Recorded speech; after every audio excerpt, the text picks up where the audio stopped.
আপনি কতদিন ছিলেন এই ধরনের ঘরে? 4 দিন। আমাকে এই আয়নাঘরেই রাখা হয়েছিল।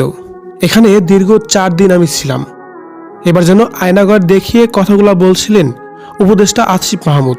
শুধু তাই নয়, সেই মুহূর্তে প্রধান উপদেষ্টা আয়নাঘর ঘুরে ঘুরে দেখে কি বলছিল। ভিউয়ার্স, আমাদের আজকের এই ভিডিওতে সেই বিষয়ে বিস্তারিত তুলে ধরব। একটু সময় নিয়ে পুরো ভিডিওটি দেখে সঙ্গে থাকুন। আইনে জাহিলিয়াত প্রতিষ্ঠা করে গেছে আওয়ামী লীগ সরকার। যারা এমন অপরাধের সঙ্গে জড়িত তাদের সবার বিচার করা হবে। বুধবার 12 ফেব্রুয়ারি গণমাধ্যম ও শুভাকাঙ্ক্ষীদের নিয়ে আয়নাঘর পরিদর্শন শেষে এসব কথাই বলেন প্রধান উপদেষ্টা ডক্টর মোহাম্মদ ইউনূস।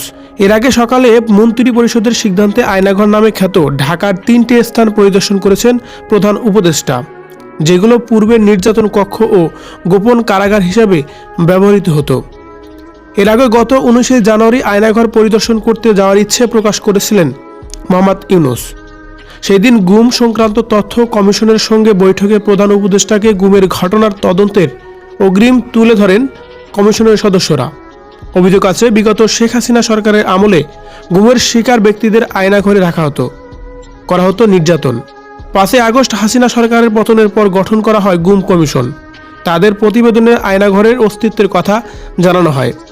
আর সেই ধারাবাহিকতায় আজকেই আয়নাঘর দেখার জন্য প্রধান উপদেষ্টা নিজেই স্বয়ং উপস্থিত হয়েছেন সেখানে। এমন কিছু স্থিতিচিত্র সোশ্যাল মিডিয়ায় দেখা যাচ্ছে।